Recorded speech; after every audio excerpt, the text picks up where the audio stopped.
ওকে, আসসালামু আলাইকুম। ক্লাস 9-10 তোমাদের রসায়ন বইয়ের প্রথম অধ্যায়, সর্বপ্রথম অধ্যায় হচ্ছে রসায়নের ধারণা। আমি আজকে রসায়নের ধারণা সম্পর্কে আলোচনা করব এই অধ্যায়টা সম্পর্কে। এবং যারা ক্লাস 8-এ আছো, 7-এ আছো এবং 6-এ আছো, ক্লাস 8-এর 7-এর 6-এর বাচ্চা কাচ্চারা, তোমাদের পুরোটা বিজ্ঞান বইয়ের সামগ্রিক আলোচনা, একদম বিজ্ঞান বইটা যতটুক, এই সবটা বিজ্ঞান বইয়ের আলোচনা এই চ্যাপ্টারটার মধ্যে কিছু না কিছু অংশে পাবা। প্রত্যেকটা অধ্যায়ের আলোচনা এই এই টপিক গুলোর মধ্যে আছে। আমার এই পাশে যে টপিক গুলো লেখা আছে এই টপিক গুলোর মধ্যে প্রত্যেকটা আলোচনা রয়েছে। সুতরাং যদি দেখো রস নাই, তবে তোমার কাছে দেখা না দেখা, ঠিক আছে?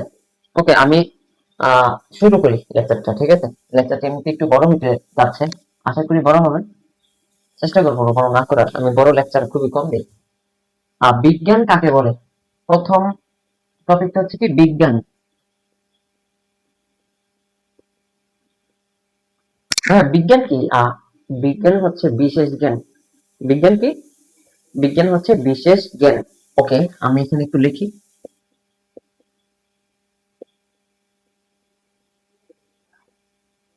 বিজ্ঞান হচ্ছে বিশেষ জ্ঞান। এখন আমাদের যে বিশেষ জ্ঞান, প্রত্যেকেরই তো জ্ঞান আছে, তা না? এখন কারো মন্দ জ্ঞান, কারো ভালো জ্ঞান। তো বিজ্ঞান হচ্ছে কি বিশেষ জ্ঞান। এই বিশেষ জ্ঞান সবার থাকে না, ঠিক আছে? এই বিশেষ জ্ঞানটা আমাদের কি করতে হবে? কল্যাণের কাজে লাগাইতে হবে। কল্যাণের কাজে যদি লাগাইতে পারি, তাকেই বলা হবে কি বিজ্ঞান। এখন এই বিশেষ জ্ঞানটা কিসে লাগাইতে হবে, কিসের কাজে লাগাইতে হবে? কল্যাণের কাজে। যেন এই জ্ঞানটা যে আমাদের কাছে আছে, এই জ্ঞানটা দিয়ে আমি কিছু কল্যাণমূলক কাজ করতে পারি, ঠিক আছে? আরো কিছু যদি বলা যায়, বিজ্ঞান অর্থ বা বিজ্ঞান মানে হচ্ছে পর্যবেক্ষণ। কি? বিজ্ঞান হচ্ছে বিজ্ঞান হচ্ছে পর্যবেক্ষণ। তারপর আর কি? পরীক্ষা নিরীক্ষা। বিজ্ঞান হচ্ছে কি?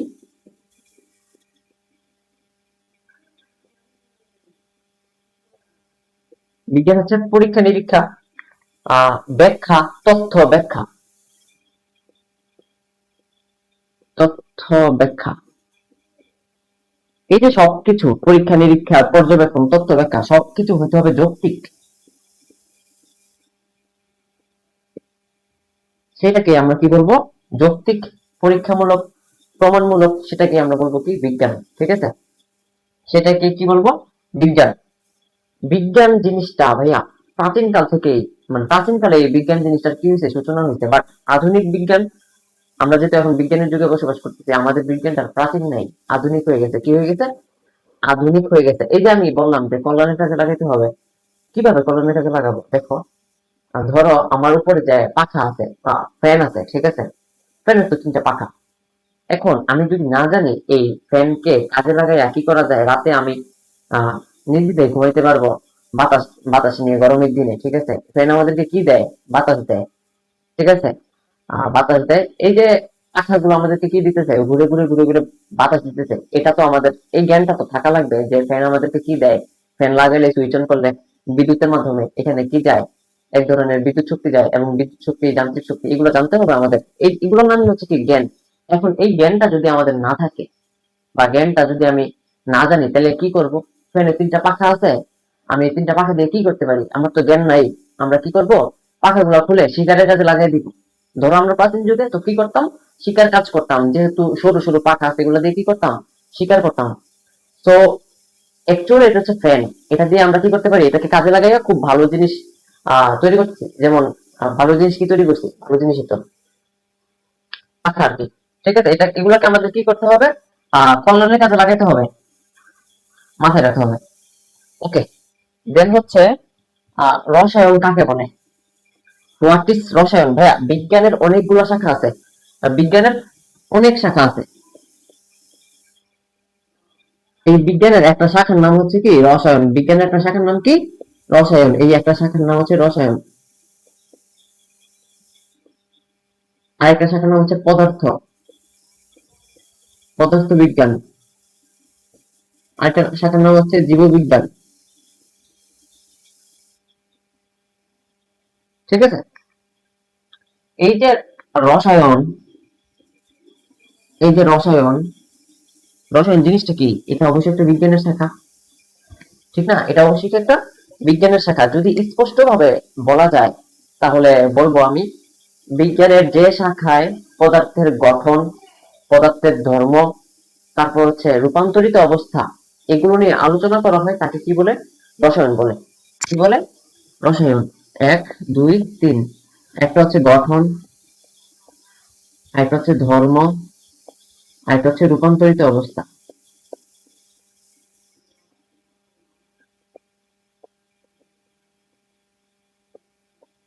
কিসের? পদার্থের। কিসের? রসায়ন বলতে আমরা কি বুঝি? আবারও যদি বলি, বিজ্ঞানের এমন একটা শাখা যে শাখায় পদার্থের গঠন, ধর্ম, রূপান্তরিত অবস্থা নিয়ে আলোচনা করা হয়েছে তাকে কি বলে? রসায়ন বলে, রসায়ন বিজ্ঞান বলে। ঠিক আছে, এখন ভাইয়া পদার্থ জিনিসটা কি? হোয়াট ইজ পদার্থ? যার যে জায়গা দখল করে সে কি একটা পদার্থ? জায়গা দখল করে, যেমন আমার বোর্ডটা একটা ওয়ালের একটা বেশ কিছু একটা অংশ কি জায়গা দখল করে রাখছে, দখল করে রাখছে না? এটা হচ্ছে জায়গা দখল করা। তারপরে এটা তার মানে এটা কি একটা, এটা একটা পদার্থ জায়গা দখল করে। ভর আছে, এটা একটা কিন্তু ভর আছে, যার কারণে আমি পিন দিয়ে আটকিয়ে রাখছি এটা, তাই না? তো এই যে ভর আছে, তারপর আর কি আছে? আয়তন আছে। কি আছে? আয়তন। যেমন ধরো, যেমন কি ধরা যায়, যেমন ধরো একটা লিকুইড প্রোডাক্ট, ঠিক আছে, লিকুইড জাতীয় জুস, ওইটার তো একটা আয়তন আছে 1 লিটার 2 লিটার এরকম। তো যার যে হচ্ছে পদার্থ তার কি থাকবে? তার অবশ্যই জায়গা, সে অবশ্যই জায়গা দখল করবে, ভর থাকবে, তার কি থাকবে? আয়তন থাকবে। এখন পদার্থের গঠন জিনিসটা কি? পদার্থের গঠন জিনিসটা কি? পদার্থের গঠন অর্থাৎ আমাদের গঠন কি? আমরা হচ্ছি চামড়া, আমরা হচ্ছে আমরা চামড়া না, অ্যাকচুয়ালি আমরা হচ্ছে কোষ, আমরা হচ্ছে হাড়, তারপর বিভিন্ন ধরনের তন্ত্র, এগুলো থেকে গঠিত। যেমন সংবহন তন্ত্র, রেচন, শ্বসন, তারপরে আমাদের দেহে হাড় আছে, কোষ আছে, এগুলো দিয়ে আমাদের কি শরীরটা গঠিত না? তো পদার্থ কি দিয়ে গঠিত? পদার্থ হচ্ছে পরমাণু দিয়ে গঠিত। কি দিয়ে গঠিত? পরমাণু। আবার হচ্ছে অণু, পরমাণু, অণু, আর একটা আছে আয়ন। কি? পদার্থের গঠনটা কি? পরমাণু, অণু, আয়ন। পদার্থ এই তিনটা জিনিস নিয়ে কি হয়? সচরাচর গঠিত হয়।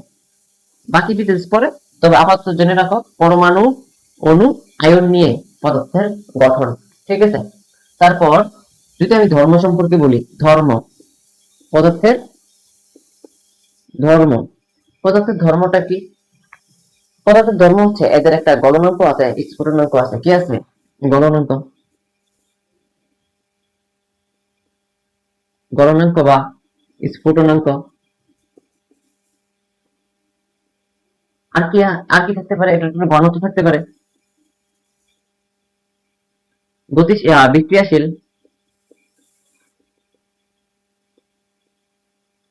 অর্থাৎ ধর্মগুলা কি কি? গলনাঙ্ক, স্ফুটনাঙ্ক, ঘনত্ব থাকবে, এবং পদার্থ কি বিক্রিয়াশীল হতে পারে, বিক্রিয়াশীল হবে। ঠিক আছে, এটা হচ্ছে পদার্থের গঠন, পদার্থের ধর্ম। আর পদার্থের রূপান্তরিত অবস্থাটা কি? সহজভাবে, সহজ ভাষায় যদি একটা উদাহরণ দিই, বরফ, বরফটা আমি যখন ফ্রিজ থেকে খুলি তখন আমার হাতে যখন থাকে সেটা কঠিন অবস্থায় থাকে, শক্ত। এটা কিছুক্ষণ যদি আমি রেখে দিই, আমার আশেপাশে তাপ আছে, তাপে সেটা কি হয়ে যাবে? গরম হয়ে যাবে। গরম হয়ে কি হয়ে যাবে? তরল হয়ে যাবে। এবং এই তরলটা আবার যদি সেটার মধ্যে কি দেই? তাপ দেই। আমি যদি সেটা সেটার মধ্যে আরেকটু বাড়ায় তাপ দিই, সেটা কি হয়ে যাবে? বাষ্পে পরিণত হবে। সুতরাং কি বলতে পারি? পদার্থের কি আছে? অবশ্যই রূপান্তরিত অবস্থা আছে, পদার্থের ধর্ম আছে, পদার্থের গঠন আছে। ঠিক আছে, আর রসায়ন কি নিয়ে গঠিত? পদার্থের ধর্ম, গঠন, রূপান্তরিত অবস্থা। ঠিক আছে, এটা হচ্ছে রসায়ন। এটা কি? আমাদের যে রসায়ন, এটা হচ্ছে এই যে রসায়ন। ঠিক আছে, যেই বিজ্ঞানের মধ্যে, যে বিজ্ঞানের যে শাখায় পদার্থের গঠন, পদার্থের ধর্ম, পদার্থের রূপান্তরিত অবস্থা নিয়ে আলোচনা করা হয়েছে তাকে রসায়ন বলে। আরেকটু যদি বলা যায়, আরেকটু যদি বলা যায় তাহলে বলবো আমি আহ যেখানে মৌল, যৌগ, বিক্রিয়া নিয়ে কথাবার্তা বলা হয় সেটাই কি? রসায়ন। রসায়নের মধ্যে অনেক পরিমাণের বিক্রিয়া আছে, রসায়নের মধ্যে নানা ধরনের যৌগ, অণু, পরমাণু, এগুলা খেলা রয়েছে। ঠিক আছে, এগুলো আমরা সামনের যে অধ্যায়গুলা, ওইগুলোতে অনেক কাজে লাগবে। পরমাণু, অণু, বিক্রিয়া এসব, ঠিক আছে। তো রসায়ন গেল। আমি যদি এখন আমার থার্ড যে টপিকটা, কয়লা কি, হোয়াট ইজ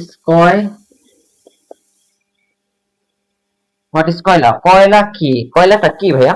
কয়লা হচ্ছে এক ধরনের হাইড্রোকার্বন। কয়লা কি? এক প্রকার হাইড্রোকার্বন। আমার যে পূর্বের লেকচার গুলো ছিল 12 চ্যাপ্টারের, ঠিক আছে, 12 অধ্যায়ের, সেখানে আমি হাইড্রোকার্বন নিয়ে কিছু কথা বলেছি। যদি একটু ভিডিওগুলো লক্ষ্য করো বুঝতে পারবা। কয়লা কি? এক প্রকার হাইড্রোকার্বন। কি?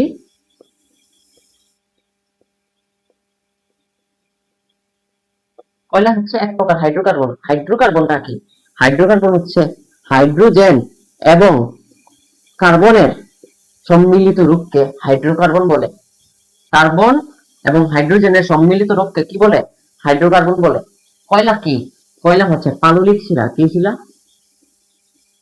তোমরা যারা 7 একটু ভালো করে পড়ছো, 11 অধ্যায়, ক্লাস 7 এর 11 অধ্যায় ভৌত ও রাসায়নিক অবস্থা বা ধর্ম, এরকম চ্যাপ্টারের একটা নাম। 11 অধ্যায়ের টপিক হচ্ছে শিলা, রূপান্তরিত শিলা, পাললিক শিলা, আগ্নেয় শিলা, ঠিক আছে। এই পাললিক শিলা হচ্ছে কি? কয়লা। পাললিক শিলা কি? কয়লা। তো আমি কয়লা বলতে কি বুঝি? কয়লা হচ্ছে এক প্রকার হাইড্রোকার্বন, কয়লা হচ্ছে পাললিক শিলা, এবং কয়লাকে কোন কোন কাজে ব্যবহার করা হয়? কয়লাকে ব্যবহার করা হয় বিদ্যুৎ উৎপাদনের কাজে। এই যে আমি লাইট দিয়ে পড়াচ্ছি, আমার সামনে মোবাইলের চার্জ তো অবশ্যই দেওয়া লাগে, লাইট অন করা আছে, লাইটের আলোতে পড়াচ্ছি।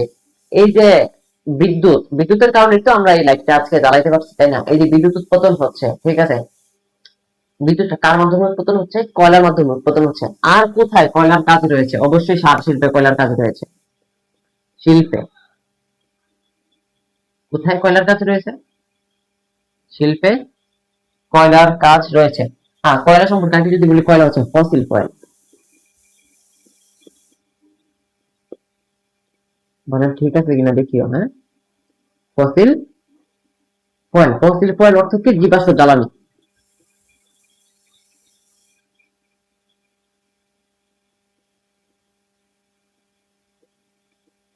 জীবাশ্ম জ্বালানি, ঠিক আছে। কয়লা এক প্রকার ফসিল ফুয়েল, জীবাশ্ম জ্বালানি।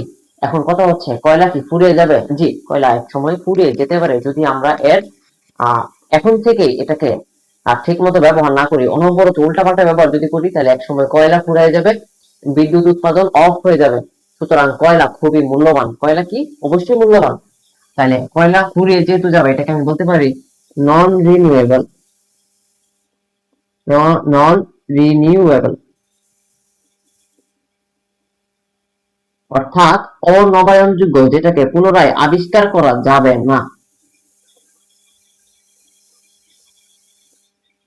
তোমরা কি জানো ভারতে কয়লা খনি রয়েছে? ভারতে আছে। যারা কেজিএফ মুভি দেখছো বলতে পারবা ভালো। ভারতে কি আছে? ভারতে কয়লা খনি আছে। ভারতে আর কি আছে? ভারতে না, কয়লা খনি আর কোথায় আছে? চীনে আছে। কোথায় আছে? চীনে। ইন্দোনেশিয়ায়।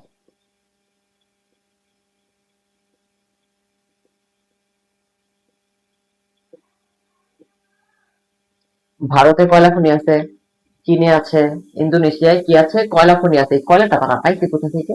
অবশ্যই কোথাও না কোথা থেকে পাইছে। আমি বলি, কয়লা কোথা থেকে পাওয়া যায়? অবশ্যই কয়লা খনি থেকে। তাছাড়াও আরো কোথা থেকে পাওয়া যায়?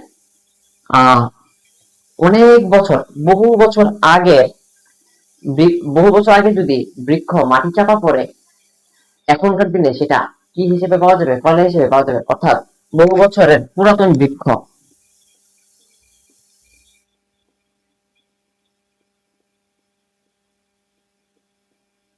বহু বছরের পুরাতন বৃক্ষ মাটি চাপা পড়ে কি? মাটি চাপা পড়ে কিসে পরিণত হয়? কয়লায় পরিণত হয়।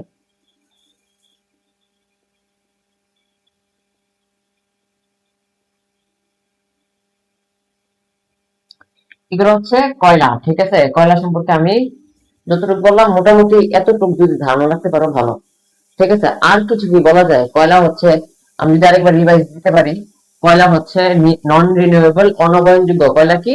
নন রিনিউয়েবল, অনবায়নযোগ্য। কয়লা হচ্ছে এক প্রকার হাইড্রোকার্বন। কি? কয়লা হচ্ছে এক প্রকার হাইড্রোকার্বন। কয়লা হচ্ছে পাললিক শিলা। কয়লা কি শিলা? কয়লা হচ্ছে পাললিক শিলা, কয়লা হচ্ছে ফসিল ফয়েল। কি? কয়লা হচ্ছে ফসিল ফয়েল। কয়লা বিদ্যুৎ উৎপাদনে সহায়তা করে, সার শিল্পে ব্যবহার করা হয়। তারপর আর কি বলা যায়? কয়লার খনি রয়েছে ভারতে, কয়লার খনি চীনে রয়েছে, ইন্দোনেশিয়া রয়েছে। আর কি বলা যায়? হ্যাঁ, বলা যাবে বহু বছরের পুরাতন বৃক্ষ মাটি চাপা পড়ে কিসে পরিণত হয়? কয়লায় পরিণত হয়। কয়লায় পরিণত হয়। ঠিক আছে? ওকে। এখন আমি যদি বলি বিদ্যুৎ কয়লা তো অনেক ধরনের প্রকারভেদ থাকতে পারে, থাকতে পারে না? হ্যাঁ, থাকতে পারে। কোন কয়লাটা বিদ্যুৎ উৎপাদনে ব্যবহার করা হয়? কোন কয়লাটা ব্যবহার করা হয়?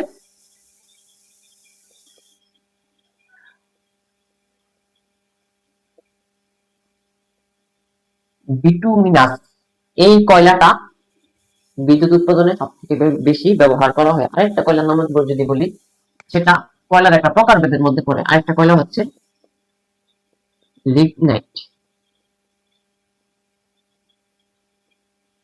আর এটাও বলা যায় কয়লা সম্পর্কে, কয়লা হচ্ছে কার্বনের রূপ। কার রূপ? কয়লা হচ্ছে কার্বনের রূপ। অনেক কিছু কয়লার ডিটেলস পড়তে গেলে আজকে রাত পার হয়ে যাবে। কয়লা সম্পর্কে আমরা কি কি জানলাম? এটা হচ্ছে কয়লা সম্পর্কে জানলাম। এই যে কয়লা, 3 নম্বর টপিক। ওকে, কয়লা সম্পর্কে যেগুলো জানলাম, যদি পারো তাহলে নোট করে রাখিও। এখন কাজে না লাগুক, পরবর্তীতে আমি মনে করি অবশ্যই কাজে লাগবে। তোমাদের একটা অধ্যায় আছে না? অধ্যায়টার নাম হচ্ছে কি? 10ম অধ্যায়, 9-10-এর 10ম অধ্যায়, খনিজ। এই খনিজ অধ্যায়টাতে কি কাজে লাগবে? খনিজই তো, হ্যাঁ, খনিজ আকরিকের একটা অধ্যায়, যেটা ওই 10ম অধ্যায়টাতে খুবই কাজে লাগবে। ঠিক আছে? এই কয়লা টয়লা সম্পর্কে, শিলা, তারপরে আর কি এই ধাতু সম্পর্কে, ধাতু থেকে কিভাবে ধাতুটাকে আমি সলিড পাই, নাকি এটার মধ্যে আরো অন্য কিছু মিশ্রণ পাই, এগুলো সম্পর্কে জানতে হবে। ওকে, আমি যদি এখন বলি প্রথম ব্যবহৃত ধাতু কোনটা?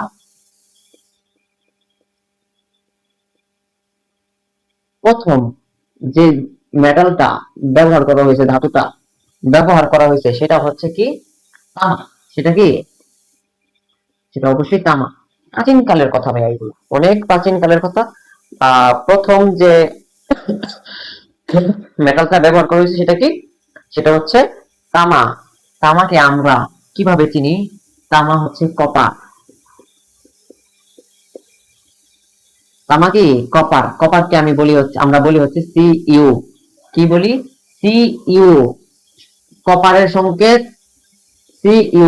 সংকেত বা প্রতীক যেটাই বলো, সমস্যা নেই। সংকেত, তবে সংকেত আর প্রতীকের পার্থক্য আছে। তৃতীয় অধ্যায়ের লেকচার এটা।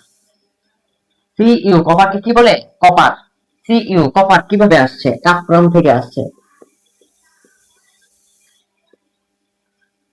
কাপ্রাম ল্যাটিন নাম, কাপ্রাম হচ্ছে ল্যাটিন নাম, কাপ্রাম থেকে আসছে কপার। কপারের পারমাণবিক সংখ্যা কত? 29। এটা কি? পারমাণবিক সংখ্যা। পারমাণবিক সংখ্যাকে Z দ্বারা প্রকাশ করে। এগুলো শুধু প্রথম অধ্যায়ের টপিক না, পুরো বইয়ের মধ্যে, রসায়ন বইয়ের মধ্যে সব আছে। যা যা দিব, যা যা দিব সব আছে। কপার, কপারটা কি? বেসিক, শুধুমাত্র বেসিক দিচ্ছে। কপার হচ্ছে তামা, যেটাকে আমরা তামা বলে চিনি, সেটাই হচ্ছে কি? কপার। কপার থেকে আসছে? কাপ্রাম থেকে আসছে। এই কাপ্রামের Cu হচ্ছে এই যে Cu। ঠিক আছে? এটার পারমাণবিক সংখ্যা কত? 29। পারমাণবিক সংখ্যাকে Z দ্বারা প্রকাশ করে। এটার ভর হচ্ছে 63.5 মেব। 63.5 ভর সংখ্যাকে প্রকাশ, এটা হচ্ছে ভর সংখ্যা। এটা কি? 63.5 ভর সংখ্যা। ভর সংখ্যা সবসময় উপরে হয়। আমার যে কপার Cu, কপারের বাম পাশের নিচে হবে পারমাণবিক সংখ্যা অর্থাৎ Z, এবং বাম পাশের উপরে হবে ভর সংখ্যা অর্থাৎ ভর সংখ্যাকে এ দ্বারা প্রকাশ করে, এ দিয়ে। আই গেস এ, আমি যতটুকু জানি এ দিয়ে হয়তো বা প্রকাশ করতে পারে, ভুলও হইতে পারে, মানুষ মাত্রই ভুল। ওকে, কি বললাম? ফার্স্ট মেটাল, প্রথম ব্যবহৃত ধাতু হচ্ছে কি? তামা। প্রাচীনকালে ব্যবহার করা হয়েছিল। ঠিক আছে? যখন শুরু হয় কেমিস্ট্রির ব্যবহার অর্থাৎ রসায়নের ব্যবহার, তখন প্রথম ব্যবহৃত ধাতু হচ্ছে কি? তামা। তারপরে মানুষ আস্তে আস্তে সোনা, তারপরে রূপা, টিন, লোহা এগুলো ব্যবহার করছে। ওকে, প্রথম ব্যবহৃত ধাতুটা কি? গেল হচ্ছে কি? তামা। প্রাচীনকালের ধাতু কোনটা ভাইয়া? প্রাচীনকালের ধাতু, প্রাচীনকালে তো নানা ধরনের ধাতু ব্যবহার করা হয়েছে। প্রাচীনকালের ধাতু হচ্ছে কি? প্রাচীনকালের ধাতু কি হইতে পারে? এতক্ষণ যেটা বললাম সেটাই। তামা রয়েছে, তামা আছে একটা, তারপর হচ্ছে লোহা, তারপর হচ্ছে রূপা, তারপর হচ্ছে সোনা, টিন। এগুলো হচ্ছে কি প্রাচীন কালের ধাতু। ঠিক আছে, এগুলো কি প্রাচীন কালের ধাতু। এখন তামা সম্পর্কে তো আমরা জানলাম। লোহা কি? লোহা ভাইয়া আয়রন। লোহাকে কি বলে? আয়রন বলে। লোহাকে প্রকাশ করে এফ ই দ্বারা, আয়রন। আয়রন কথাটা আসছে কোথা থেকে? আয়রন আসছে ফেরাম থেকে, F U double R U M. বানানো ভুল হইতে পারে, একটু কারেকশন করে নিও যদি পারো আর কি। একটু গুগল করলে পারবা ভাইয়া, গুগলে সব আছে, সব আছে। জাস্ট আমরা কি করি? স্ক্রল করি, টিকটক স্ক্রল করি, ফেসবুক স্ক্রল করি, সময় এইভাবে পার করে ফেলি। এক স্টুডেন্টকে ওই দিন গিয়ে দেখি এই হাতের মধ্যে কভার লাগাইয়া, কানে হেডফোন, মোবাইলে এভাবে এভাবে খেলতেছে। আমি ডাকতেছি, কথাই শুনে না, করে চলে আসছি। তো অনেক আগের কাহিনী, অনেক আগের কাহিনী। যদি সে দেখে থাকে তাহলে ওকে, সো হার্ট এগুলো কি করি। ওকে, এটি হচ্ছে কি ফেরাম। ফেরাম থেকে কি আসছে? আয়রন। আয়রন কি? Iron, cobalt, nickel, copper, zinc. 26 পারমাণবিক সংখ্যা, অর্থাৎ জেড হচ্ছে কি 26। কত হবে? জেড 26। এটার ভর সংখ্যা কত? 55.8। 55.8। আয়রনের ভর সংখ্যা 55.8। এবং আয়রন অর্থাৎ লোহা অর্থাৎ ফেরাম, এটা পারমাণবিক সংখ্যা 26। 26। তোমাদের 30টা মৌল যদি তোমরা মুখস্থ রাখতে পারো সব থেকে ভালো। অবশ্যই ভালো, ভালো বলতে গেলে স্যালুট তোমাদেরকে যদি 30টা মৌল মুখস্থ রাখতে পারো। আমাদের সময় আমরা 40টা আনুমানিক আমি মুখস্থ রাখছিলাম। ভুলে টুলে গিয়ে 30টা থাকতে পারে, বেশিও থাকতে পারে। হাইড্রোজেন, হিলিয়াম, লিথিয়াম, বেরিলিয়াম আমি যদি বলি, দেখা দরকার নেই। Hydrogen, helium, lithium, beryllium, boron, carbon, nitrogen, oxygen, chlorine, neon, sodium, magnesium, aluminium, silicon, phosphorus, sulphur, chlorine, argon, potassium, calcium, indium, platinum, vanadium, chromium, manganese, iron, copper, nickel, copper, zinc. 30টা একদম fluent, শিখতেই হবে, must. যদি শিখতে পারো তুমি অন্যদের থেকে আগায় আসো। ঠিক আছে, এই যে হচ্ছে iron, copper, nickel, copper, zinc. এই যে আয়রন 26 নাম্বার 26 হচ্ছে এই যে আয়রন, ফেরাম, লোহা। পারমাণবিক সংখ্যা কি? জেড এবং এ, অর্থাৎ ভর সংখ্যা হচ্ছে কি 55.8। এটা জানতে হবে। এখন আসি আমি রূপাতে। রূপা, রূপা হচ্ছে এ জি। রূপা ভাইয়া, রূপা তো এইভাবে লেখে। রূপার কেন?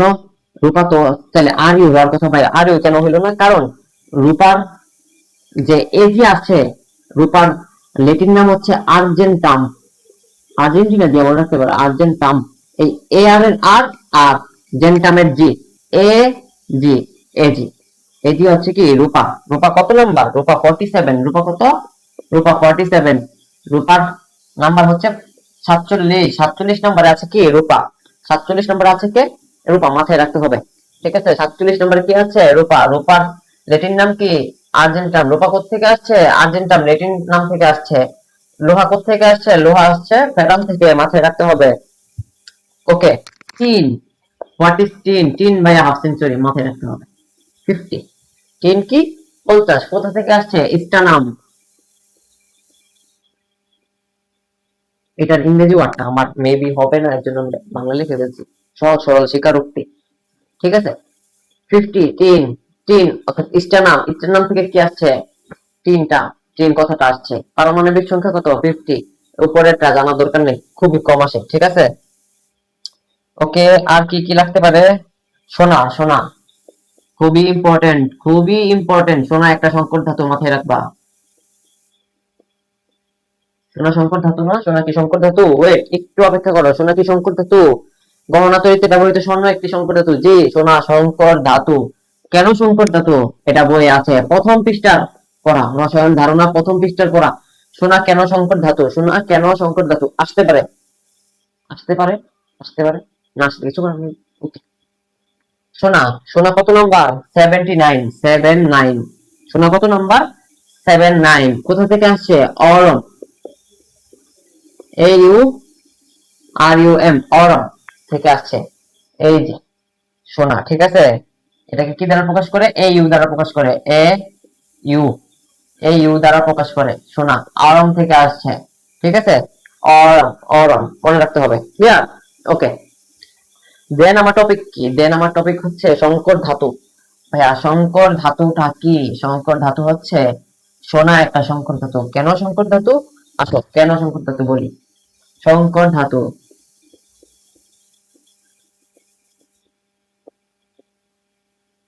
লেকচারে যদি কোনো জায়গাতে ভুল ত্রুটি পাও বলবো, অবশ্যই শুধরে নিব, বিকজ আমরা হিউম্যান নট আ রবট। তো ভুল হইতেই পারে। লেকচার দিতেছি আমি অফলাইন, বাট অনলাইনে এসে লেকচার দিতেছি। অফলাইন বলতে বোঝাচ্ছে আমি ছিলাম গত 7 থেকে 8 বছর অফলাইন জগতে, হুট করে এসে অনলাইনে ক্লাস নেওয়া অবশ্যই কি জড়তার কাজ করে। যদিও জড়তা আমি আমার লাগতেছে না, মনে হচ্ছে না আমি জড়তা ফিল করতেছি, তোমরা ভালো বলতে পারবা। তবে কিছু তো একটা মিস্টেক থাকতেও পারে, সেজন্য বললাম যদি মিস্টেক থাকে বলবো অবশ্যই, হ্যাঁ কমেন্টে বলে দিও, ওকে। বা কোনো জিনিস যদি পরিবর্তন করা লাগে বা কোনোভাবে বুঝা অন্যভাবে বুঝাবো সেটাও বলতে পারো। অপিনিয়ন ফ্রিডমলি মানে ফ্রিলি বলতে পারবা, তোমাদেরকে এই ফ্রিডম দেওয়া হয়েছে, ক্লিয়ার। কমেন্ট বক্স অবশ্যই অন করা। ওকে, সংকর ধাতু, হোয়াট ইজ সংকর ধাতু ভাইয়া? সংকর ধাতু হচ্ছে যে একটা ধাতু, তো অবশ্যই ওকে, যেহেতু এখানে ধাতু আছে অবশ্যই একটা ধাতু হবে। সংকর ধাতু হচ্ছে একাধিক ধাতু। একাধিক ধাতু মানে হচ্ছে দুইটা ধাতু একত্র হয়ে নতুন পদার্থ সৃষ্টি করে না, বা নতুন একটা ধাতু সৃষ্টি করে না।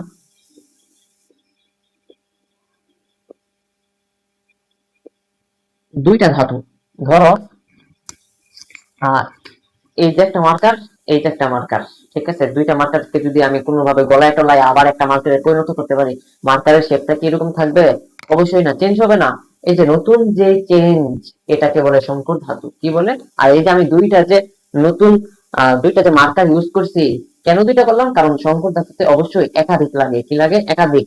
একাধিক ধাতু। এখন ভাইয়া প্রশ্ন হতে থাকতে পারে, আমি ধাতু কিভাবে চিনবো? ধাতু হচ্ছে যাদের শেষে আম আছে। কি আছে? আম আছে, ঠিক আছে? Sodium, magnesium, aluminium, normal basic.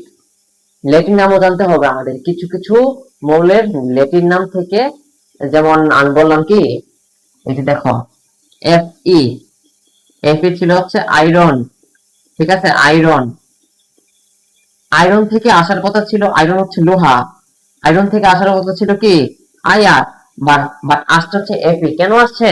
Latin নাম থেকে আসছে, ফেরম থেকে আসছে, F E double R U M, এটা থেকে আসছে। কখনো কখনো ল্যাটিন নাম থেকে আসছে, ফেরাম ল্যাটিন নাম, মাথায় রাখতে হবে। সংকর ধাতু কি? এক বা একাধিক ধাতু সংমিশ্রণকে কি বলে? সংকর ধাতু বলে। ওকে, এক বা একাধিক ধাতুর সংমিশ্রণে যখন নতুন পদার্থ নতুন ধাতু সৃষ্টি হবে তাকে বলে হচ্ছে কি সংকর ধাতু। ওকে, যাদের শেষে আম আছে, যেসব মৌল শেষে আম আছে, পারমাণবিক গুণাগুণগত ভাবে আম আছে, তাকে কি বলে? পারমাণবিক গুণাগুণ। ওকে, যার শেষে আম আছে তাকে কি বলে? সংকর ধাতু বলে না, কি বলে? ধাতু বলে, শুধু ধাতু বলে। ধাতু হচ্ছে যাদের শেষে কি আছে? আম আছে, যেমন সোডিয়াম, ম্যাগনেসিয়াম, ক্যালসিয়াম, অ্যালুমিনিয়াম, এগুলো হচ্ছে কি ভাইয়া সংকর ধাতু। এখন আমাদের একটা ইম্পর্টেন্ট টপিক, ব্রোঞ্জ, অবজেক্টিভে আসতে পারে। উম, যারা কুমিল্লা বোর্ডে আছো তাদের এই মেবি তার জন্য খুব ইম্পর্টেন্ট, বিকজ আমি কুমিল্লা বোর্ডের, আমি বর্তমানে হচ্ছে ব্রাহ্মণবাড়িয়াতে। তো কুমিল্লা বোর্ডের জন্য আমার লেকচারটা সব থেকে বেশি ইম্পর্টেন্ট কুমিল্লা বোর্ডের জন্য, বলে রাখি। কুমিল্লা বোর্ডের অধীনে যেগুলা স্কুল কলেজের স্টুডেন্ট তাদের জন্য বলতে পারি হুবহু, মানে এক কথা বলতে গেলে ইম্পর্টেন্ট। বাট বাকিদের জন্য ইম্পর্টেন্ট, কারণ আমি তো বেসিক থেকে শুরু করছি। সবাই দেখবা, নো ওয়ারিজ, সবাই দেখবা। What is bronze? Bronze, bronze কি ভাইয়া? ব্রোঞ্জ হচ্ছে একটা সংকর ধাতু। কি সংকর ধাতু?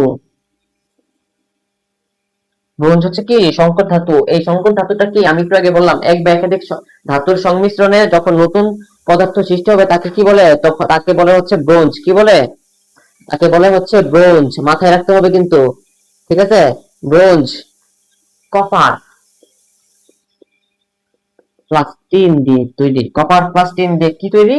ব্রোঞ্জটা তৈরি, মাথায় রাখিও। কপার এবং টিন দিয়ে কি তৈরি? ব্রোঞ্জ তৈরি। কপারকে এসএন, সরি টিনকে এসএন, কপারকে সিইউ দিয়ে প্রকাশ করে, ঠিক আছে? সিইউ, টিন হচ্ছে 50, সিইউ হচ্ছে কত? 29। এই দুইটা সংমিশ্রণে যা এর দুইটা সংমিশ্রণে যেটা তৈরি হবে সেটি হচ্ছে কি ব্রোঞ্জ। কথা হচ্ছে এদেরকে প্রথমে গলাইতে হবে। কি করতে হবে? গলাইতে হবে। এদেরকে গলানোর পর যখন আমরা কি পাবো, গলিত অবস্থা পাবো, সেটাকে আবার কি করতে হবে? ঠান্ডা করতে হবে। ঠান্ডা করার পর আমি যা পাবো সেটা হচ্ছে ব্রোঞ্জ। এই ব্রোঞ্জ দিয়ে আগে পিটাপিটি করতো, মারামারি করতো, অস্ত্র হিসেবে ব্যবহার করতো। কি করতো? অস্ত্র হিসেবে ব্যবহার করতো। এই ব্রোঞ্জ, ব্রোঞ্জ ছিল প্রাচীন কালের অস্ত্র। ঠিক আছে, যেগুলো সহজে কি হইতো না, ভাঙতো না। ঠিক আছে, সহজে সেগুলো কি হইতো না, ভাঙতো না। ঠিক আছে, অস্ত্র তৈরি করতো, পশু শিকার করতো। এই অস্ত্র দিয়ে আবার কি করতো? পশু শিকার, পশু কি করতো? শিকার করতো, কৃষিকাজ করতো, কৃষিকাজ করতো, কি করতো? কৃষিকাজ, তারপর কাটা করতো, অনেক কিছু করতো এই ব্রোঞ্জ দিয়ে। ব্রোঞ্জের দিয়ে, অস্ত্র দিয়ে। ঠিক আছে, মাথায় রাখতে হবে। ওকে, এখন হচ্ছে, এখন একটু উপরে চলে যাই, নিচে নাকি, হ্যাঁ। ব্রোঞ্জ গেল, ডেমোক্রিটাস, তোমরা এখানে থাকো। রসায়নের জন্য, রসায়ন, কেমিস্ট্রি। এই কেমিস্ট্রির জনক অর্থাৎ রসায়নের জনক হচ্ছে কাকে বলে? জাবির ইবনে হাইয়ান। উনি ছিল হচ্ছে প্রাচীন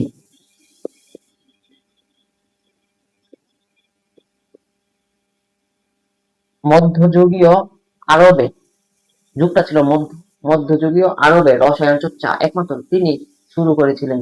রসায়ন চর্চার শুরুটা তার মাধ্যমে হয়েছিল। তিনি করতেন রসায়ন চর্চাটা বেশি, যার কারণে তাকে কি বলা হয়? তাকে বলা হয় রসায়নের জনক। জাবির ইবনে হাইয়ানকে কি বলা হয়? রসায়নের জনক। জাবির ইবনে হাইয়ানকে কি বলে? রসায়নের জনক বলা হয়। ঠিক আছে, এটা মাথায় রাখতে হবে। জাবির ইবনে হাইয়ান। ঠিক আছে, ওকে। তারপরে আরেকজন আছে আধুনিক। আচ্ছা, তখন তো রসায়নটা প্রাচীন ছিল, but এখন আধুনিক, যে আধুনিক যুগে যারা, যে লোকটা, এই রসায়ন, যে লোকটাকে বলা হয় রসায়নের জন্য, তার নাম হচ্ছে অ্যান্টনি ল্যাভোইসি। আধুনিক।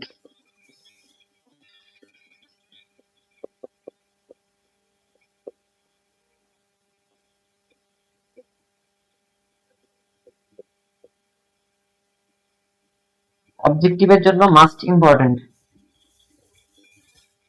প্রাচীন কালে রসায়ন চর্চা শুরু করে জাবির ইবনে হাইয়ান। ওনাকে কি বলা হয়? রসায়নের জনক বলা হয়। এবং আধুনিক যুগে আধুনিকতার ছোঁয়া রসায়নের মধ্যে অ্যান্টনি ল্যাভোইসিয়ে আনছে। কে আনছে? অ্যান্টনি ল্যাভোইসিয়ে এনেছে। ঠিক আছে, এটা হচ্ছে রসায়নের জনকের কথাটা বললাম। এখন যদি আমি বলি গুপ্তবিদ্যা, হোয়াট ইজ গুপ্তবিদ্যা, এটা বইয়ে নেই, তবে গুপ্তবিদ্যা এই এই লেখাটার মধ্যে লুকায়িত আছে, রসায়ন লেখাটার মধ্যে। কিভাবে আছে? What is গুপ্তবিদ্যা?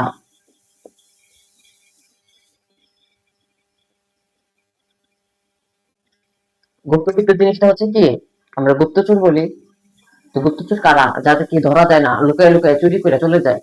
ঠিক আছে, গুপ্তবিদ্যা হচ্ছে কি, যে বিদ্যাটা কি করা যায় না, প্রকাশিত না।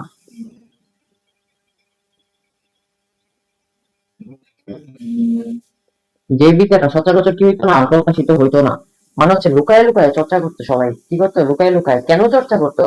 কারণ আহ কথার কথা, আমি যদি একটা এক্সাম্পল দেখাই, ধরো আমরা হচ্ছে প্রজা, রাজারা কি করে? প্রজাদের থেকে তখনকার আমলে রাজারা প্রজাদের থেকে ট্যাক্স হিসেবে টাকা তো নিত না, নিত হচ্ছে সোনা। এই যে সোনা নিত, আমরা কষ্টের উপার্জনের সোনা কিনতে কেন রাজাকে দিব? হ্যাঁ, চাইলে অন্য কিছু নেই, সমস্যা তো নেই। এখন এই যে সোনাটা সে যে জোর করে নিবে, ঠিক আছে, আমি তো তার উপর কেঁপে থাকবো, তাই না? তো আমি চাইবো তার, মানে তাকে শেষ করে ফেলতে চাইবো একবার। তো শেষ করে ফেলতে যে চাই, এখন দেখো, শেষ করতে গেলে কি লাগবে? একটা এসিড হলে তো না, তাই না? একটা এসিড যদি আমি এইভাবে ছুড়ে দেই, সে তো জ্বলে পুড়ে ছাই হয়ে যাবে। সবাই আমার আমার কি দেখবে? আমাকে সবাই বাহবা বাহবা দিতে না পারে, বাট সবাই দেখবে আমার বীরত্ব, যে কিভাবে এই মহারাজাকে শেষ করে দিতে। তো এই বীরত্ব দেখে হইতে পারে আমাকে পরবর্তীতে রাজা বানিয়ে দিল। ঠিক আছে, বা বিভিন্ন কারণে আমি কি করতে পারি, এই এই যে রসায়নটা, কেমিস্ট্রি, এসিড মানে কি কেমিস্ট্রি না? এই যে কেমিস্ট্রি, রসায়ন, রসায়নের মধ্যে অ্যাসিডটা, ঠিক আছে। তো এই রসায়নটাকে আমি খুব খারাপ ভাবে চাইলে ইউজ করতে পারি, ঠিক আছে। কেমিক্যাল টেমিক্যাল আছে, কেমিক্যাল, কেমিক্যাল, কেমিক্যাল থেকে কেমিস্ট্রি,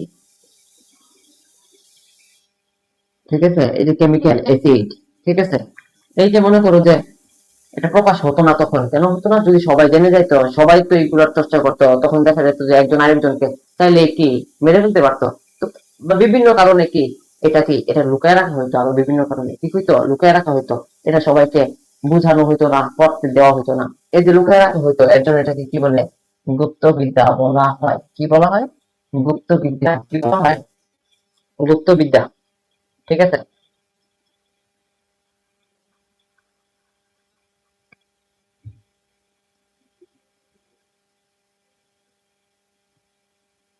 ওকে, আমি যদি এখন এই 8 নম্বর টপিকটা আবার ফিরে যাই।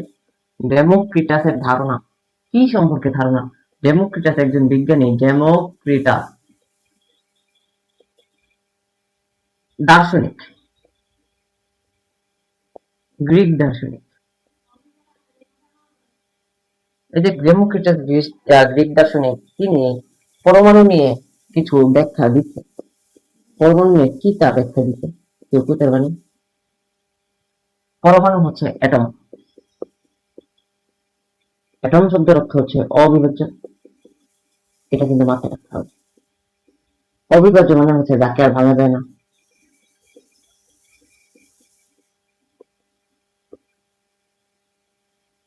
পরমাণু কি? পরমাণু হচ্ছে অ্যাটম, অবিভাজ্য, যাকে ভাঙা যায় না। ধরো আমি এখানে নিলাম এসি, অর্থাৎ আয়রন, লোহা, লোহা নিলাম। এটা একটা কি? এটা একটা সম্পূর্ণ একটা লোহা। আমি এখানে হাতুড়ি নিলাম। কি নিলাম? হাতুড়ি। হাতুড়ি নিয়ে লোহাটাকে ভাঙলাম। ভাঙতে ভাঙতে ভাঙতে ভাঙতে একটা সময় কি আসবে? একটা ক্ষুদ্রতম অংশ আসবে, যাকে আর কি করা যাবে না, ভাঙাই যাবে না। কি যাবে না? ভাঙা যাবে, ভাঙা অবশ্যই যাবে। বাট একটা সময় কি আসবে? একটা সময় আসবে একেবারে একবারে ক্ষুদ্রতম একটা অংশ পাওয়া যাবে। ধরো আমি এটাকে ভাঙলাম, এই মার্কারটা এই ডাস্টারটাকে ভাঙলাম, এটা প্লাস্টিকের, এটা ভাঙতে ভাঙতে একটা সময় ছোট একটা কণা প্লাস্টিক পাবো। তাকে ভাঙলে আর প্লাস্টিক পাওয়া যাবে না, তাকে ভাঙলে নতুন কিছু সৃষ্টি হবে, বা সেটা ফিনিশ হয়ে যাবে, এরকম হতে পারে। এই যে শেষ একটা স্টেজ আছে, লাস্ট একটা স্টেজ আছে, একদম ছোট্ট ক্ষুদ্রতম একটা অংশ। এই ক্ষুদ্রতম অংশের নাম হচ্ছে কি? পরমাণু, ঠিক আছে। একটা সময় আসবে একেবারে ক্ষুদ্রতম অংশ পাওয়া যাবে, ক্ষুদ্রতম অংশ পাওয়া যাবে। একটা সময় আছে যাকে ভাঙতে ভাঙতে ভাঙতে ভাঙতে কিছু, মানে একদম ক্ষুদ্র একটা কি অংশ পাওয়া যাবে, ক্ষুদ্র একটা আয়রন পাওয়া যাবে, যেটার মধ্যে আয়রনেরই অর্থাৎ লোহারই কি আছে? গুণাগুণ আছে, লোহার বৈশিষ্ট্য আছে, লোহার ধর্ম আছে। সেই ক্ষুদ্রতম অংশটার নাম কি? ক্ষুদ্রতম অংশের নাম কি? পরমাণু। সেই ক্ষুদ্রতম অংশকে তো আবার ভাঙাই যাবে, ভাঙা যাবে না? আজ ভাঙা যাবে। যদি এটাকে ভাঙি, আবার যদি ভাঙা হয়, তাহলে ধর্মটা থাকবে না, আয়রনের ধর্মটা থাকবে না, সেটা অন্য কিছুতে পরিণত হইতে পারে। সেজন্য একদম ক্ষুদ্র অংশের নাম হচ্ছে কি? পরমাণু। এটা আমরা নাই ভাঙি, ঠিক আছে। এই যে ক্ষুদ্রতম অংশের নাম পরমাণু, কি? ক্ষুদ্রতম অংশকে পরমাণু বলছে, অ্যাটম বলছে। কে বলছে? সর্বপ্রথম বলছে গ্রিক দার্শনিক ডেমোক্রিটাস। কে বলছে? এই যে ডেমোক্রিটাস। ডেমোক্রিটাসের ধারণা এটা ছিল, সে সর্বপ্রথম উপলব্ধি করতে পারছে। কোনার্ড হচ্ছে এই ডেমোক্রিটাসকে সমর্থন জানাইছে। এর যে ব্যাখ্যাটা দিছে, এই ব্যাখ্যাটাকে কি করছে? সমর্থন জানাইছে। হ্যাঁ ভাই, তুমি রাইট। এই যে সমর্থন জানাইছে কোনার্ড। কোনার্ড একজন বিজ্ঞানী। কোনার্ড। কোনার্ড কোন দেশের বিজ্ঞানী? ভারতের। ভারতের দার্শনিক, ঠিক আছে। একই কি জানাইছে? ওকে, আর রাইট। ডেমোক্রিটাস কি?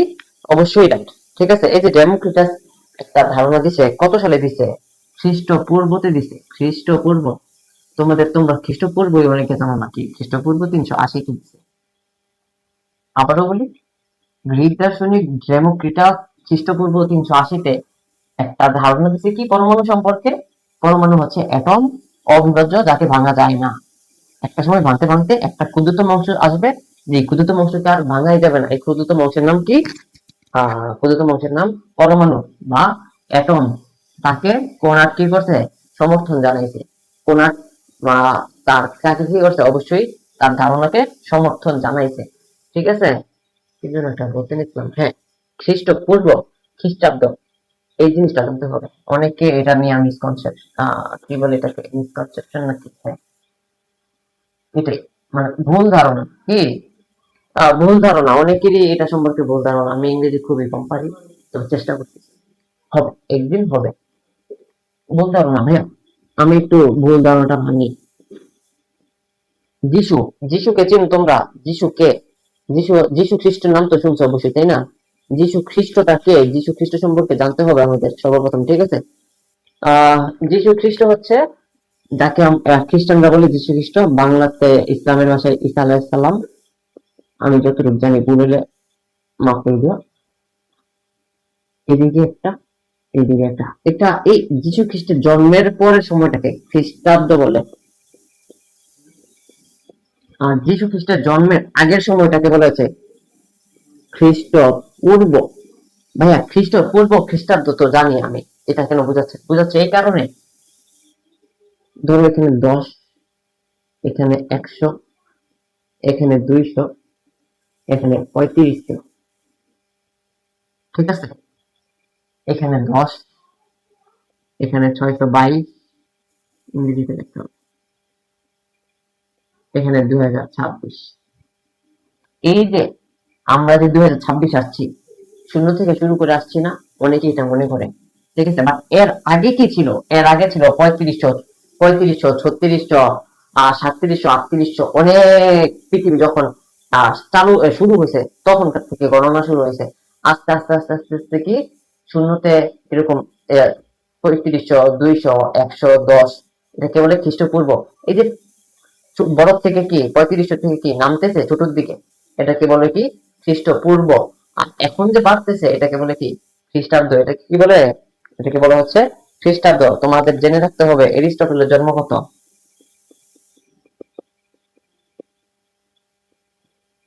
এরিস্টটল, ঠিক আছে, লেখা মেবি বাংলায় লিখে এরিস্টটল, তার জন্ম হচ্ছে 384-তে, মৃত্যু 322-এ, 62 বছর বেঁচে ছিল। কত বছর? 62 বছর তিনি বেঁচে ছিলেন। 62 বছর তিনি বেঁচে ছিলেন। কে বেঁচে ছিল? এরিস্টটল বেঁচে ছিল কত বছর? 62 বছর। ঠিক আছে, এই যে দেখো,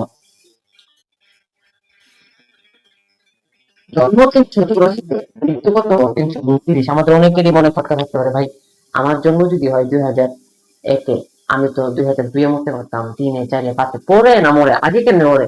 কারণ খ্রিস্টপূর্ব হচ্ছে কি দেখতেছে, এক কথা বলতেছে সামনের দিকে আসতেছে, আর এটা পিছনের দিকে যাচ্ছে, এটা যাচ্ছে পেছনে, পেছনে 1 2 3 এভাবে থাকে, 3 2 1 করে সামনে দিকে আসছে। আর এটা কিন্তু পেছনের দিকে যাচ্ছে, তখন পেছনের দিকে চললে তো সামনের দিকে মারা যেত। এটা হচ্ছে থিওরি। ঠিক আছে, খ্রিস্টপূর্ব খ্রিস্টাব্দ, ঠিক আছে, এটা মাথায় রাখতে হবে। হিজরি, শতাব্দী, এগুলা নিয়ে ব্যাখ্যা থাকতে পারে, এগুলা নিয়েও আলোচনার অনেক বিষয় আছে।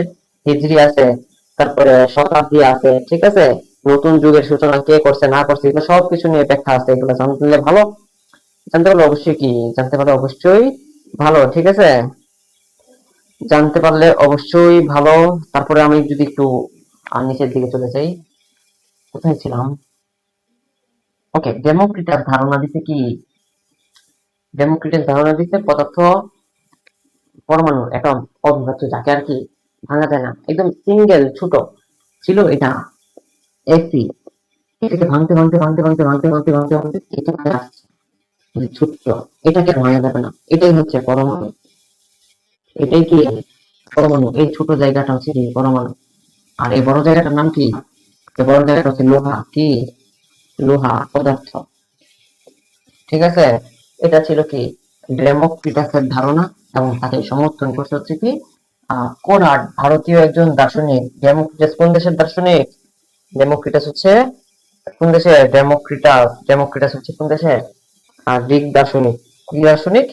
গ্রিক দার্শনিক, ঠিক আছে, মাথায় রাখতে হবে। আরেকটা জিনিস বলে রাখি মাঝখান দিয়ে, ওই যে আমরা পড়ছিলাম কপার প্লাস টিন, অর্থাৎ এসএন আর সিইউ, এটা ছিল 50, এটা ছিল 29।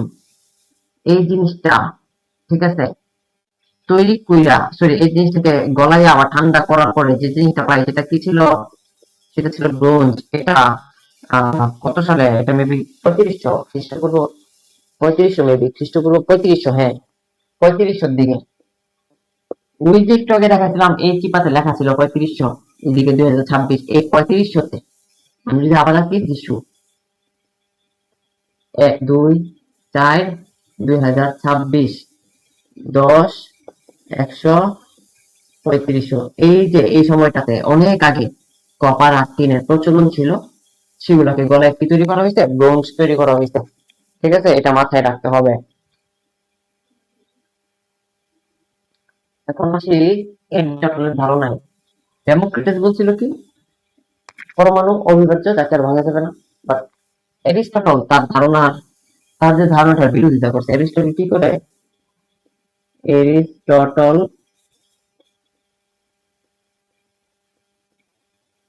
বিরোধিতা করছে, বিরোধিতা করছে কার? ডেমোক্রিটাস।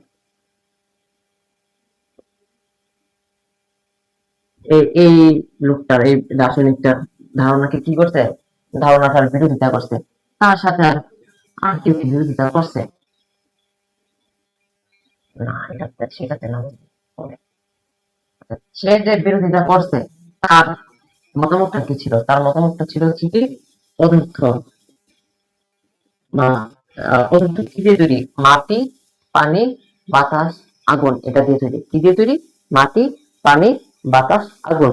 সকল পদার্থ কি দিয়ে তৈরি? সকল পদার্থ মাটি, পানি, আগুন, বাতাস, এই চারটা জিনিস নিয়ে কি এই পদার্থ তৈরি। তিনি এটা বলছে। এই তখনকার দিনে এই মতবাদটা আবার অনেকে কি করছে? সমর্থন করছে। এই মতবাদটা আবার কি অনেকে সমর্থন করেছে, ঠিক আছে।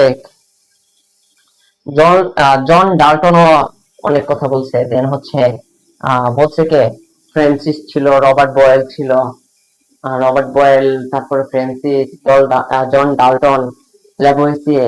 ল্যাভোইসিয়েকে তো আধুনিক রসায়নের জন্য কি বলা হয়, তারাও এইসব মতামতে কি করছে?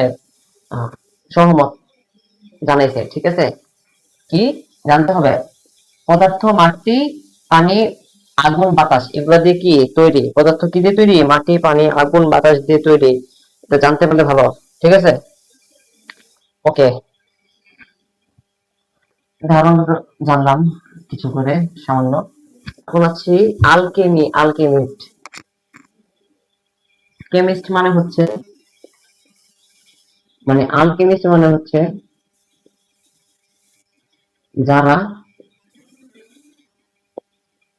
রসায়ন চর্চা করতেন, মানে দার্শনিক হোক, বিজ্ঞানী হোক, যেই হোক, যারা করতেন তাদেরকে বলা হয় কেমিস্ট।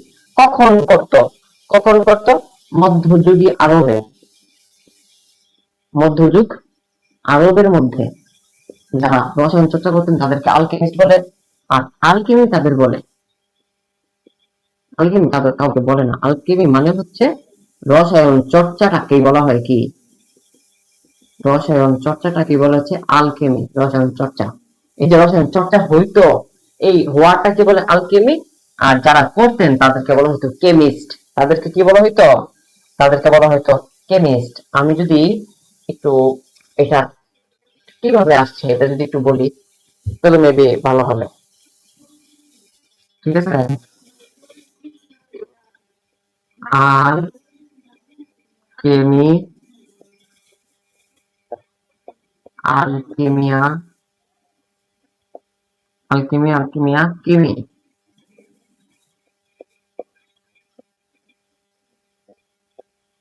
আলকেমি থেকে গেছে আলকেমিয়াতে, আলকেমিয়া থেকে গেছে শুধুমাত্র আলকেমিয়া থেকে গেছে শুধুমাত্র কিমিতে, কিমি থেকে কেমিস্ট, কেমিস্ট। এই যে কেমিস্ট্রি, রসায়ন,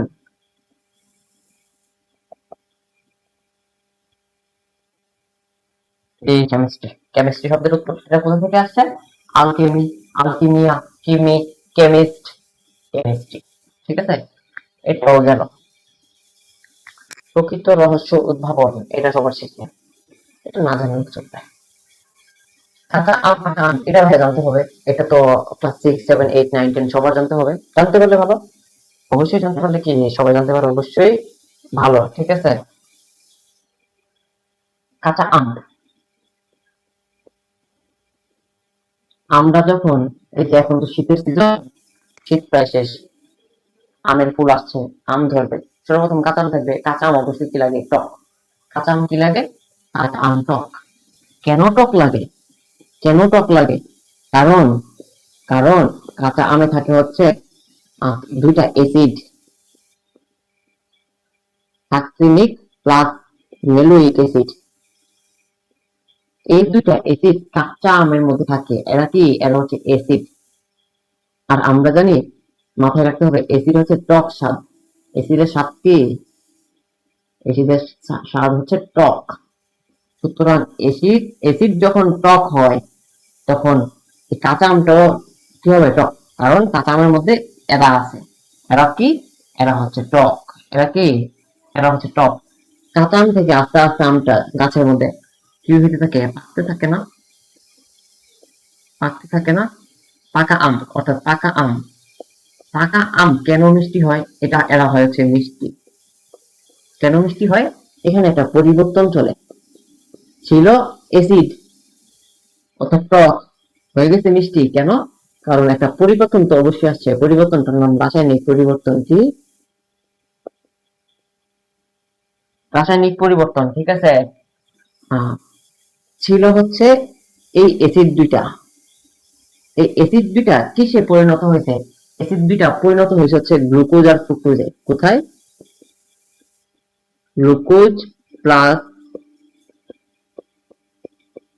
ফ্রুক্টোজ, এই এই দুইটা অ্যাসিড এই জিনিসটাতে পরিণত হয়েছে।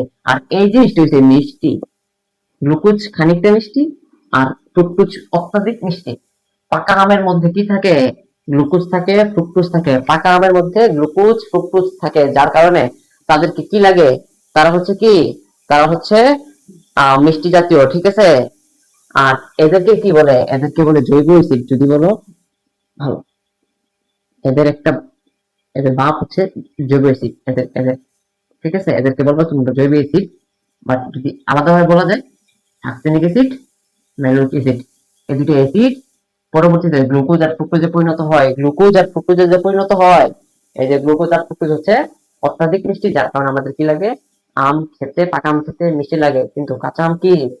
কাঁচা আম হচ্ছে টক। মাথায় রাখতে হবে। Acidity antacid, acidity antacid, acidity antacid কি? অ্যাসিডিটি, অ্যাসিডিটি অ্যান্টাসিড ভাইয়া। অ্যান্টাসিড হচ্ছে একটা ট্যাবলেট।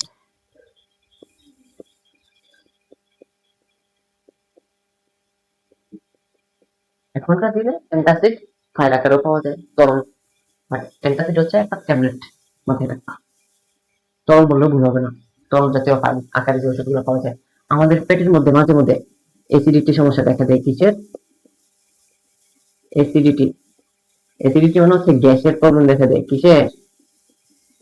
গ্যাসের প্রবলেম দেখা দেয়। গ্যাসের প্রবলেম দেখা দিলে, গ্যাসের প্রবলেম কেন দেখা দেয়? কারণ আমাদের যে পাকস্থলী আছে, পাকস্থলীতে গ্যাস উৎপন্ন হয়। গ্যাস উৎপন্ন হয়, হ্যাঁ, এক ধরনের পাকস্থলীতে এক ধরনের প্রোটিন আছে। কি আছে? প্রোটিন। তারা HCl উৎপন্ন করে। HCl মানে হচ্ছে হাইড্রোক্লোরিক অ্যাসিড। হাইড্রোক্লোরিক, এই অ্যাসিডটা যখন পেটের মধ্যে উৎপন্ন হবে, কি উৎপন্ন করবে? পাকস্থলী উৎপন্ন করবে। পাকস্থলীতে এক ধরনের প্রোটিন আছে, তারা উৎপন্ন করবে। এই হাইড্রোক্লোরিক অ্যাসিডটা যখন উৎপন্ন করবে, তখন আমাদের কি হবে? পেটের মধ্যে গ্যাসের সমস্যা দেখা দিবে, যাকে আমি বলি সুন্দর ভাষায় অ্যাসিডিটি। অ্যাসিডিটি হলে আমাদের কি খাইতে হবে? অ্যান্টাসিড খাইতে হবে, কারণ এটা হচ্ছে অ্যাসিড। মাথায় রাখবা, অ্যাসিডকে দূর করে ক্ষার, অ্যাসিডকে দূর করে কি? ক্ষার। অ্যান্টাসিডে ক্ষার আছে ভাইয়া, অ্যান্টাসিডে ক্ষার আছে। অ্যান্টাসিডটা যদি আমি খাই, তাহলে পেটের যে সিডটা আছে সেটা মরে যাবে। সেটা প্রশমিত হবে, এর জন্য এটার নাম প্রশমন বিক্রিয়া। কি বিক্রিয়া? প্রশমন বিক্রিয়া। অনেক কিছু।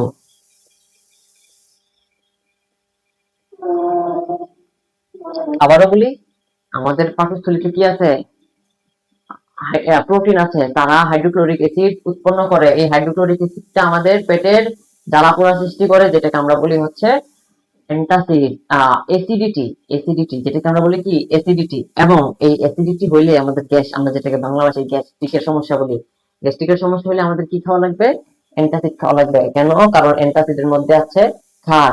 ক্ষার যদি খাই এবং পেটে যদি অ্যাসিড থাকে, তাহলে দুইটা ভ্যানিশ হয়ে যাবে, দূর হয়ে যাবে। ঠিক আছে? এই ভেনিস হয়ে যাওয়ার প্রক্রিয়াটাকে বলে প্রশমন বিক্রিয়া। পেটের মধ্যে গিয়ে প্রশমন বিক্রিয়া হবে। ঠিক আছে? অ্যাসিডকে দূর করে ক্ষার। কি? অ্যাসিডকে দূর করে ক্ষার। কোন দুইটা ক্ষার থাকে? কোন দুইটা ক্ষার থাকে সেটা জানতে হবে। কোন দুইটা ক্ষার থাকে? অ্যালুমিনিয়াম হাইড্রোক্সাইড আর ম্যাগনেসিয়াম। এই ক্ষার অ্যালুমিনিয়াম OH3 প্লাস MgOH2, এই দুইটা জিনিস থাকে। আমি যদি একটু হাইলাইট করে দিই, এই দুইটা জিনিস থাকে, এই দুইটা জিনিস থাকে। AlOH3, MgOH2, এরা হচ্ছে ক্ষার, এরা হচ্ছে অ্যান্টাসিডের মধ্যে থাকে। পেটের মধ্যে থাকে হচ্ছে হাইড্রোক্লোরিক অ্যাসিড। এই ক্ষারটা যখন খাই, এই অ্যাসিডটা তখন কি হয়ে যায়? দূর হয়ে যায়। এই বিক্রিয়াটাকে বলে প্রশমন বিক্রিয়া। মাথায় রাখতে পারলে অনেক ভালো। ঠিক আছে? ওকে, ক্লাসটা একটু বড় হয়ে যাচ্ছে, শেষ করে দিব একটু 5টা মিনিট। এবার আছে কি? পৃথিবী, বায়ুমণ্ডল। ভাইয়া, পৃথিবী বিস্ফোরণের ফলে হয় না? মহাবিশ্বে এক ধরনের বিশাল বিস্ফোরণ হয়, তারপর কি পৃথিবী সৃষ্টি হয়। সেটা পরবর্তী একটা সময় আমি আবার সুন্দর করে ডিটেলস মানে ধারণা দিব। আপাতত জেনে রাখো, পৃথিবী হয় মহাবিস্ফোরণের ফলে। পৃথিবী শুরুতে অনেক উত্তপ্ত ছিল। কি ছিল? উত্তপ্ত ছিল। কি ছিল? উত্তপ্ত ছিল। এই যে উত্তপ্ত পৃথিবীটা আস্তে আস্তে ঠান্ডা হয়েছে। কি হয়েছে? ঠান্ডা হয়েছে। এই ঠান্ডা হয়ে যাওয়ার পরে এখন আমরা এখানে কি বসবাসের উপযোগী স্থান খুঁজে পাইছি দেখে আমরা এখানে বসবাস করতেছি। ঠিক আছে? বসবাসের উপযোগী। কেন বসবাসের উপযোগী? কারণ এখানে বায়ু আছে। কি আছে? বায়ু আছে। কি আছে? বায়ু। বায়ুর একটা স্তর আছে ভাইয়া। আবারও বলি, পৃথিবী শুরুতে উত্তপ্ত ছিল। পৃথিবী মহাবিস্ফোরণের ফলে গঠিত হয়। ঠিক আছে? সৃষ্টি হয়। পৃথিবী প্রথম উত্তপ্ত ছিল, আস্তে আস্তে ঠান্ডা হয়েছে, তারপর সেখানে আমরা বসবাসের উপযোগী স্থান খুঁজে পাইছি দেখে সেখানে বসবাস করি। কেন বসবাসের উপযোগী বললাম? কারণ সেখানে হচ্ছে আমাদের বেঁচে থাকার জন্য সব থেকে ইম্পর্টেন্ট অক্সিজেন আছে। কি আছে? অক্সিজেন। গাছ জন্মাইতে পারে। সেখানে কোনো কি নাই, এলিয়েন টেলিয়েন নাই। ঠিক আছে? বায়ুমণ্ডল কি আছে পৃথিবীতে? আমাদের বেঁচে থাকার জন্য প্রয়োজনীয় একটা বায়ুমণ্ডল আছে, যেটা আমরা খাপ খাওয়াই নিতে পারি। বায়ুমণ্ডল। বায়ুমণ্ডলের সব থেকে বেশি পরিমাণে আছে হচ্ছে নাইট্রোজেন। নাইট্রোজেন। এন। নাইট্রোজেন কি? Nitrogen gas. তারপরে আছে হচ্ছে অক্সিজেন গ্যাস। নাইট্রোজেন আছে, তারপর কি আছে? অক্সিজেন আছে। নাইট্রোজেন, অক্সিজেন, কার্বন আছে।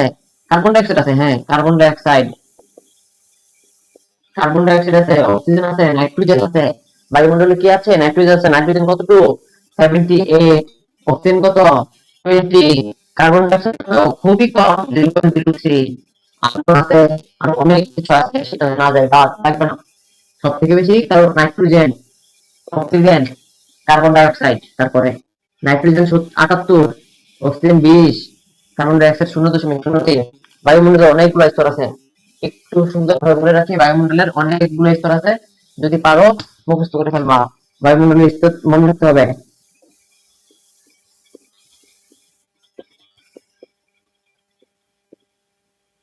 এটা ট্রাস্ট মি ইন এক্সাম, এটা দিয়ে মনে রাখতে হবে। কিভাবে মনে রাখবা? আমি একটু স্পষ্টভাবে বলে দিই। বায়ুমণ্ডলের স্তর: টিয়ার দিয়ে ট্রপোস্ফিয়ার,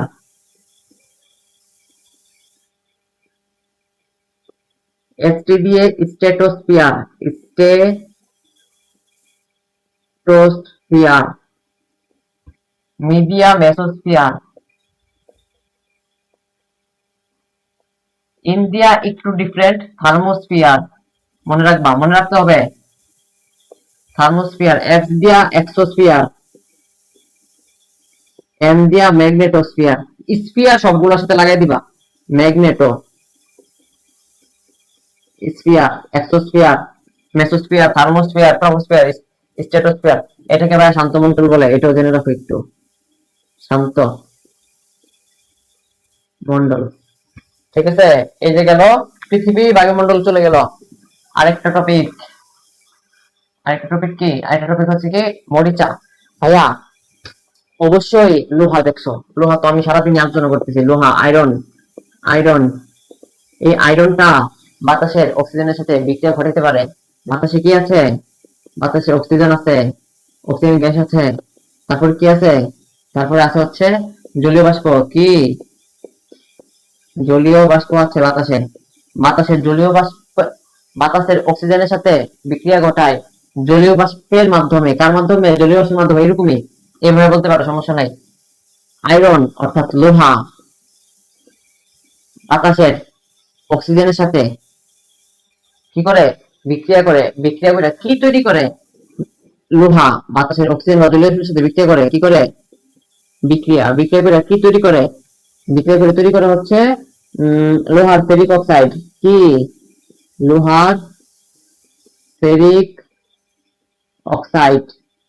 এই লোহার ফেরিক অক্সাইড, এটার সংকেত হচ্ছে Fe2O3 Fe2O3 ইন্টু NH2O। এটা হচ্ছে লোহার সংকেত। এই যে লোহার ফেরিক অক্সাইড, এটাকে বলা যাবে পানিযুক্ত ফেরিক অক্সাইড। পানি যুক্ত ফেরিক অক্সাইড। এই পানিযুক্ত ফেরিক অক্সাইডটাই কি মরিচা, বাংলা খাঁটি বাঙালি ভাষায় জং ধরে। কি? লাল লাল লাল লাল, এটা লালচে বাদামি হয়। কি হয়? লালচে বাদামি, ঠিক আছে। ক্লোজ, ক্লোজ, টপিক ক্লোজ, শেষ চ্যাপ্টার, প্রথম পার্ট। আরেকটা পার্ট দিলে একদম হয়ে যাবে। ওকে, এক জাস্ট 2 মিনিট একটু রিভাইজ। বিজ্ঞান কাকে বলে? বিশেষ জ্ঞান। কিরকম বিশেষ জ্ঞান? যেটা আমাদের কল্যাণে লাগবে। পর্যবেক্ষণ, পরীক্ষা, যৌক্তিক নির্ভর তথ্য এবং ধারণা। রসায়ন কাকে বলে? বিজ্ঞানের একটা শাখা যেখানে পদার্থের গঠন, পদার্থের ধর্ম, পদার্থের রূপান্তরিত অবস্থা নিয়ে কথা বলা হয়। কয়লা, কয়লা কি? কয়লা হচ্ছে একটা হাইড্রোকার্বন। কয়লা হচ্ছে জীবাশ্ম জ্বালানি। কয়লা হচ্ছে কার্বনের একটা রূপ। কয়লা দিয়ে বিদ্যুৎ আবিষ্কার করা যায়। কয়লা অনবায়নযোগ্য। প্রথম ব্যবহৃত ধাতু হচ্ছে কি? তামা। কি? তামা। প্রাচীনকালে ধাতু হচ্ছে সোনা, তামা, রূপা, এগুলো। লোহা আছে। সংকর ধাতু কি? এই যে সংকর ধাতু, সংকর ধাতু কি?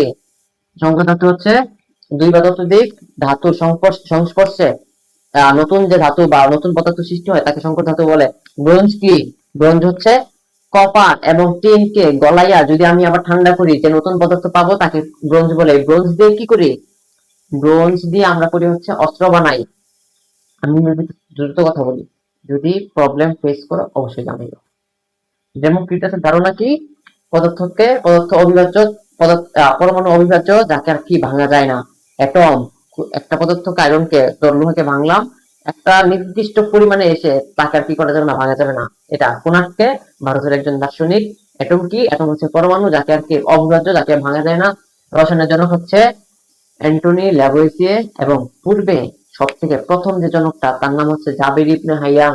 দ্যুতিবিদ্যা কি? রসায়ন, কারণ এটা কাউকে শিখাইতো না, কারণ সমস্যা আছে। এরিস্টটলের ধারণা কি? এরিস্টটল ছাড়া অনেকের ধারণা ছিল কি যে মাটি, বাতাস, আগুন, পানি নিয়ে কি পদার্থ গঠিত। ঠিক আছে। আলকেমি হচ্ছে রসায়ন চর্চা মধ্যযুগীয় আরবে, এবং আলকেমিস্ট হচ্ছে কি যারা রসায়ন চর্চা করত। ঠিক আছে। কাঁচা আমে থাকে হচ্ছে সাকরিনিক অ্যাসিড, মেলোইক অ্যাসিড। পাকা আমে থাকে গ্লুকোজ, ফ্রুক্টোজ। অ্যাসিডিটি HCl এর কারণে হয়, হাইড্রোক্লোরিক অ্যাসিডের কারণে হয়, এবং অ্যান্টাসিড যেখানে ক্ষার থাকে, এবং এই ক্ষারগুলো কি অ্যাসিডকে প্রশমিত করে। পৃথিবী খুবই উত্তপ্ত ছিল, এখন ঠান্ডা হয়েছে, বসবাস করতে পারতেছি। এবং বায়ুমণ্ডল পৃথিবীর মধ্যে অবস্থিত, এবং এটা ধাপে ধাপে। এই টাস্মিং একদম দিয়ে মনে রাখবা। মরিচা হচ্ছে পানিযুক্ত ফেরিক অক্সাইড, লালচে বাদামি বর্ণের। ঠিক আছে। ওকে, থ্যাংক ইউ, ধন্যবাদ।